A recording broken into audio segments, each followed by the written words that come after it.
Hello, welcome back to another episode of the Azeem Digital Asks Podcast. I am really excited for this episode because we're talking about developer relationships and managing them and speaking a developer's language. And I've got a brilliant guest with me today, Billie Geena, and I'm going to absolutely steal her Twitter bio and then let her give you a better introduction. So she says that she is a full-time SEO wizard, part-time blogger, ambitious queen, and young, scrappy, and hungry. Billie, welcome to the show.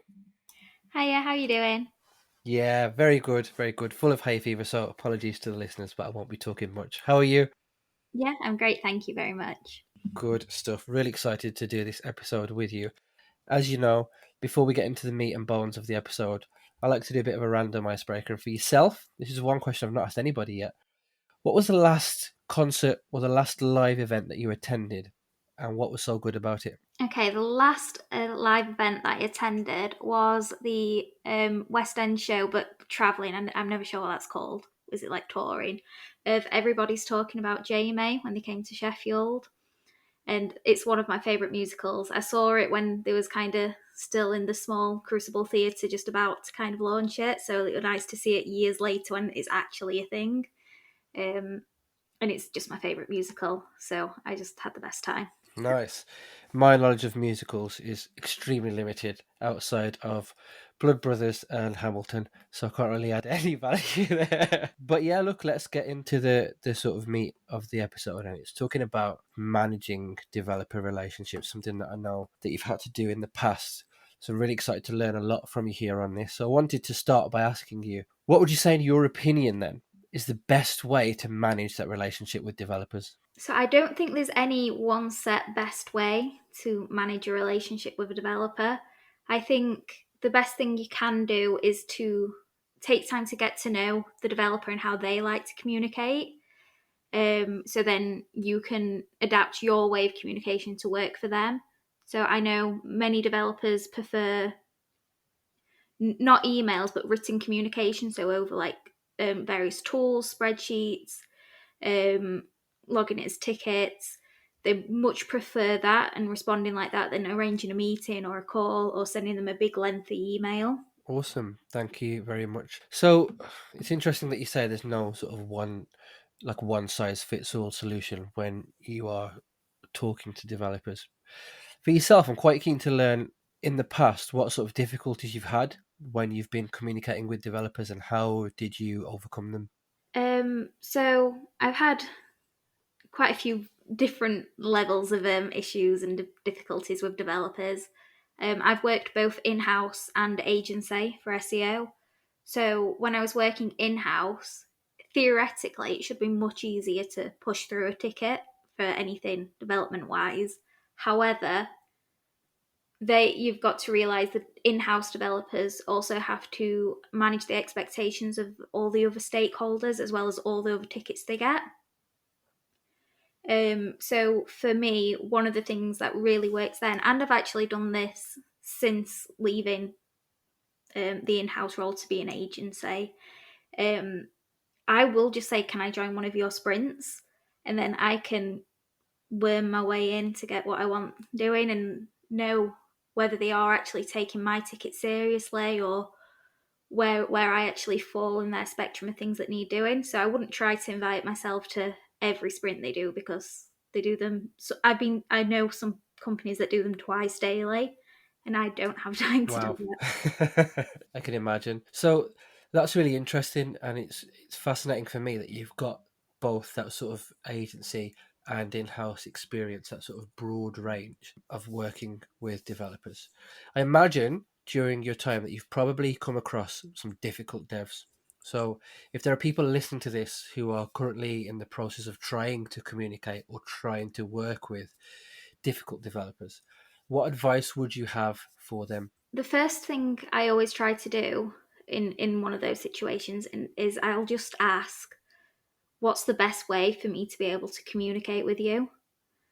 Um, and normally that helps because then I know the way I'm targeting them is correct.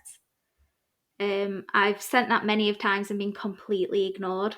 And when that happens, that's when I start trying to figure out their phone number or a way to contact them so I can be like, look, it's important we work together. What's the best way to communicate with you? Things like that. Also, there's a tool that I've recently been told about and have used a couple of times. I'm a bit obsessed with it. I think it's called Fibonacci. And basically, you can list your issues you want to raise with the developer, and you rate out of like between 1 and 10 or something like that on your level of importance, and then it's sent to them and they rate it with their level of importance, and then it'll work out an average and send it through to them so they know, so that they kind of get to see it on the level of, okay, yeah, there is actual value in this, and I've said that there is, so I can't completely ignore it. And that's been quite a good way to communicate with them, but they don't have to communicate with me if they don't want to. If that makes sense. Yeah, yeah, absolutely. Thank you very much for sharing that. One thing that I just thought of listening to you speaking there. So we touched on difficult developers. One that I've not asked you yet about is stubborn developers. So have you ever come across that sort of impasse where you're working with a really stubborn dev who is just not going to play ball? How did you approach that, and how did you get a resolution to that situation? Okay, this one's going to be really controversial, kind of. It's something that is an ongoing thing for me at the moment with a developer. But basically, they have no interest in speaking to me. They're a third party developer as well. So our clients hired us both kind of third party and just gone, okay, you guys talk. And I have tried everything. And they have just decided to take a complete disliking to me. To the stage of they've emailed the client advising that they send me on some SEO courses. Um, Wow. yeah, it's a mess. I think I'm very close to being able to speak to them, and I think once we've had a call, things will get better. But basically, it's been about 2.5 months of me emailing them for updates and just trying to figure out what's happening, and then not responding or um, sending the client messages, which the client then has to forward on to me. So I'm currently going through the approach of basically saying, well, I've said to them, with you going through the developer, with you going through the client and me going through the client, we're both getting diluted responses, and they're feeding one thing back to me which doesn't sound correct, and it's probably vice versa to you as well, because the client is not technically minded, they don't know about what you're doing or what I'm doing. So we need to sit down and talk, basically. I sent that earlier on today, so when this comes out, I'll let you know if I've heard anything back. Yeah, good luck with that. Your answer has led me very nicely to my next question, which is simply, how do you speak a dev's language? From my experience, I just don't try to speak the developer's language. I don't try to use all the correct terms and things, because it almost looks stuffed with what I'm saying, like almost like keyword stuffing back in the day with SEO. It's like I'm just dropping all this jargon and I'm not using it correctly because I'm not a developer. I don't know like the ins and outs of what they do. I understand it enough to make suggestions on it, but what I'm saying might not make sense to them because we have different understandings of things. And it's even like in development and say PR, the term boilerplate exists in both, but it has two different meanings. So it's like I wouldn't try to use their language.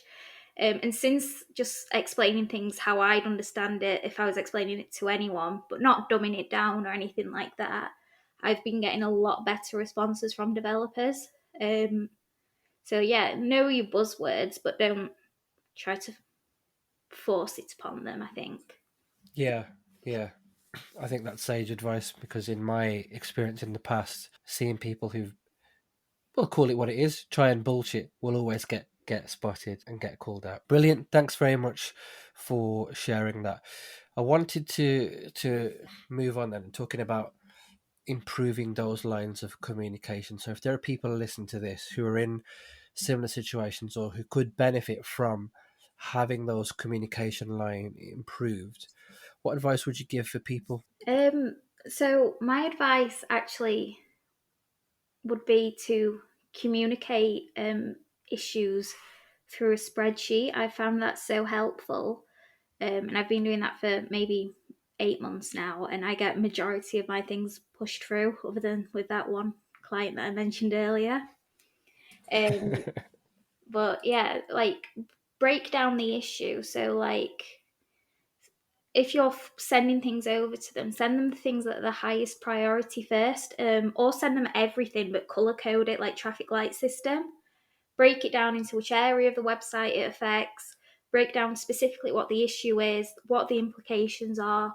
Send them even further reading on it. So if you know they respond well to a certain like development influencer type person online, see if they've got a resource on that, and send that to them, and just give them as much information as possible, as well as like prove what you're saying is an actual issue. So find examples of that, but at the same time, don't spend your whole day trying to find 100 examples of one issue, because it's likely that the developer would be able to run a quick script on like Python or anything and be able to pull the data you're trying to find. Find them like 5, 10, 20 examples of an issue, and then just say, look, it's here, it exists, it's likely at a larger scale. Can we look into this? Yeah, that's brilliant. And then that's just made me think of another question here. So I imagine the skills that you've got in communicating with developers has been built up over a while. So if there are people listening to this who are quite junior and new into their roles and are just about to sort of embark on that journey working with developers, what advice would you give for first timers in, starting off on the right foot and trying to avoid some of the common pitfalls? Definitely break it down like I've just said, but find a way that also suits you as a new SEO. So I know a lot of SEOs that are relatively new that are really into content rather than me, who's into technical, and if it's not in a spreadsheet, it doesn't work with my brain anymore. So they'll try to communicate through sending them big lengthy emails, and there's nothing wrong with doing that way. I just watched your tone of voice, like that's so important. It's so easy to send something that sounds professional but actually it sounds rude. So something that I advise any new starter at the SEO Works where I work is, I say any email to a client, to a developer, anyone that doesn't work here, sit and read it out loud to yourself before you send it. Like, don't worry about feeling silly, because when you're reading it out loud and leaving the spaces where the commas and the full stops are, you can hear how it's going to be read, and you'll need to edit yourself and probably write an email like 2 or 3 times. And again, don't be afraid to like insert yourself into that developer's life, and don't be scared to harass them, because that's how I get a lot of things done. I will call, I will email, I will try to join calls that I'm not invited to. Like, I'm going to harass you until you acknowledge me. I might take that as the snippet for this episode. That's fine. I will be the bane of your existence. Any developer that works with me, but it works, and I do have really good relationships with majority of the developers I work with, and I think that's because I don't oversimplify issues, because I know they know more than me, but I just remind them of the implications, that if this isn't right, that's what's going to happen.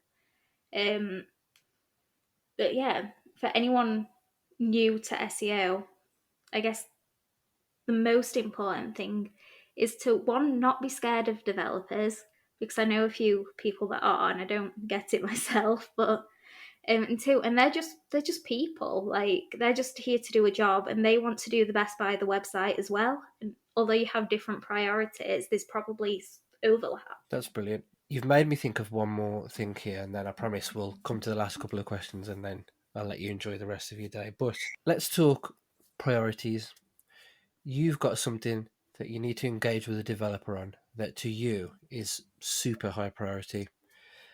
Developer says, this is going to slot into things I need to do today at number 7, or I can't get it done until next week. When you come to that impasse, how do you find that happy middle ground where there's a resolution for both sides? I'll be honest, a lot of the time you're not going to get that resolution. Like, as brutal as that sounds, like 80% of the time when that happens, I don't get what I want, and I've learned to accept that, because you've got to remember that a developer doesn't just look at making sure the website looks nice or ranks well or anything like that. They also need to worry about security and making sure, like, it's just not broken, and they're not leaking details and things like that. But just say, okay, yeah, that I understand that this might not be high priority at the moment. Can I ask kind of what other high priority tasks there are, because you might need SEO input. And that's a sneaky way of being saying, oh, they could say something like, oh, we're fixing the size of the button. You're like, how high priority is that though, really? Like, be cheeky. Like, there's no harm in asking anything, and like, no one's going to be mad for you just trying to get a bit more detail. Yeah, absolutely. That's brilliant. Thank you very much for sharing. Sadly, we are coming towards the end of this podcast now, but I've really enjoyed listening to what I call absolute knowledge bombs on this episode. If there are people listen to this, or let me rephrase that question, if there were a handful of things that you wanted people to take away as the key points from this episode with you, what would they be? Don't be afraid of developers is the big one. Don't be afraid to be pushy. Like, be confident in your suggestions. If you know it's going to make a drastic change, don't let it get pushed to the bottom. Just like make that really clear that the issue is there. Um, like, don't overwhelm yourself with the suggestions you want to take with developers. I know it's so easy, especially if you're new to, say, technical SEO. You'll find a lot of issues to start with sites, and they'll sound like the end of the world. But ask somebody who knows better. Like, ask someone in the company you work for, or just another person. No one's going to be mad for you asking questions about things like that. And don't try to learn everything a developer does, because it's helpful, but we don't need it. Yeah, and just be confident in yourself, and that'll take you miles. Awesome. Thank you very much. Really appreciated that. If people wanted to find out more about you, connect with you on social media, follow you, how would they do that? So I'm basically on literally every social media platform, under the name Billie Geena. That's Billie with an IE, and Geena, Geena. I realise neither are spelt the conventional way. And if you do want to find me on LinkedIn, where I never check it, but I do occasionally, that's my actual name, which is Billie Hyde. And again, both names are spelt wrong, so that's Billie with an IE and Hyde, HYDE. Yeah, that's where I am majority of the time. Awesome. I'm with you on LinkedIn. I do not like it at all, but that's a different conversation for a different day. Billie, from me to you, this has been brilliant. Thank you for being a fantastic guest. As always, this is the part of the episode where I shut up, frankly, and say nothing and let you have the final word on your episode. So, within reason, the virtual floor is yours. Final word goes to you. SEO is fun. Enjoy it. Like, don't get bogged down. Don't try and learn everything at once. And listen to this podcast.